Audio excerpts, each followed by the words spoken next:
বন্ধুরা, আজকে আমি আবার চলে এসেছি। আপনারা সবাই ভালো আছেন তো? এই যে কচু, পালং শাক, বেগুন নিয়ে এসেছি।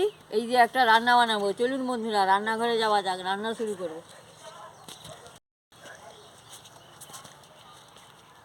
আমি রান্নাঘরে চলে এসেছি বন্ধুরা, এই যে আনাজটা কেটে ধুয়ে নিয়ে চলে এসেছি। এবার আমি উনুনটা ধরিয়ে নেব।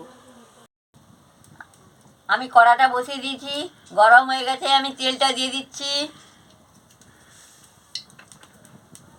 চিংড়ি মাছটা কেটে ধুয়ে আমি নুন হলুদটা মাখিয়ে নিয়েছি। এবারে আমি ভেজে নেব।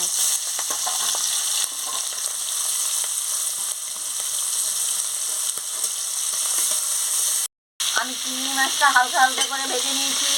এবারে আমি নামিয়ে নিচ্ছি। শাক, বেগুন আর কচু দিয়ে দিচ্ছি, দিয়ে ভালো করে আনাজটাকে কষিয়ে নিচ্ছি।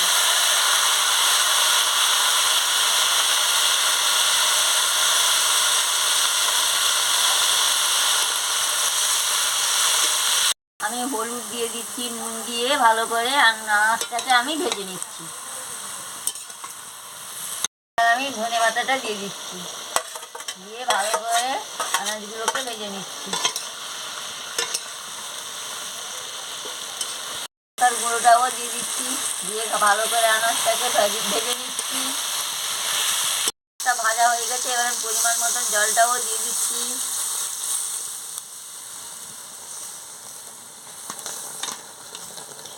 পরিমাণ মতন মিষ্টিটা দিয়ে দিচ্ছি, দিয়ে ভালো করে নাড়িয়ে নিচ্ছি। বন্ধুরা, কি সুন্দর টকবক করে ফুটছে। উনুনের রান্না খেতে ভালো লাগে, প্রচুর ভালো লাগে খেতে উনুনের রান্নাটা।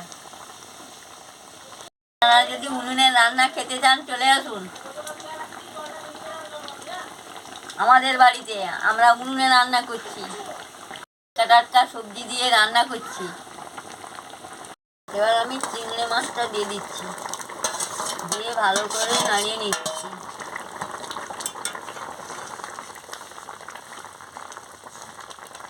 এই যে আমি ভালো করে নাড়িয়ে নিচ্ছি, দেখতে থাকুন বন্ধুরা। এবার আমার সিদ্ধ হয়ে গেছে, আমি নামিয়ে নিচ্ছি। গরম হয়ে গেছে, আমি তেলটা দিয়ে দিচ্ছি। এবার তেল গরম হয়ে গেছে, রসুন আর শুকনো লঙ্কা দিয়ে দিচ্ছি, দিয়ে ভালো করে ভেজে নিচ্ছি। তরকারি সিদ্ধ করে রেখেছিলাম, এবার আমি ছুঁকে নিয়েছি। দেখুন বন্ধুরা, টকবক করে কি সুন্দর ফুটছে, গন্ধটা কি দারুণ বেরিয়েছে দেখুন।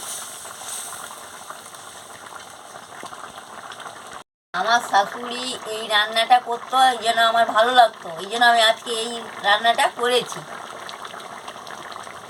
চিংড়ি মাছ, কচু, বেগুন দিয়ে এই রান্নাটা বানিয়েছি। আমার শাশুড়ি বানাতো আগে, এই শাশুড়ির কাছে শিখেছিলাম, এই জন্য আজকে আমি বানিয়েছি। ভালো লাগে, আপনারাও করে খাবেন, খুব ভালো লাগবে। এবার আমার হয়ে গেছে, আমি নামিয়ে নিচ্ছি। বন্ধুরা, এইভাবে কচু, বেগুন আর পালং শাক, চিংড়ি মাছ দিয়ে ঘন্ট রান্না করে খাবেন, খুব ভালো লাগবে। ভালো লাগলে আমাকে লাইক করবেন, শেয়ার করবেন, মেসেজে লিখে জানাবেন, সাবস্ক্রাইব করবেন। আমি কালকে আবার ফিরে আসছি। বাজিয়ে দেবেন, আবার ভিডিওটা শেয়ার করে দিবেন। রঙটা দারুণ হয়েছে, গন্ধটা দারুণ বেরিয়েছে।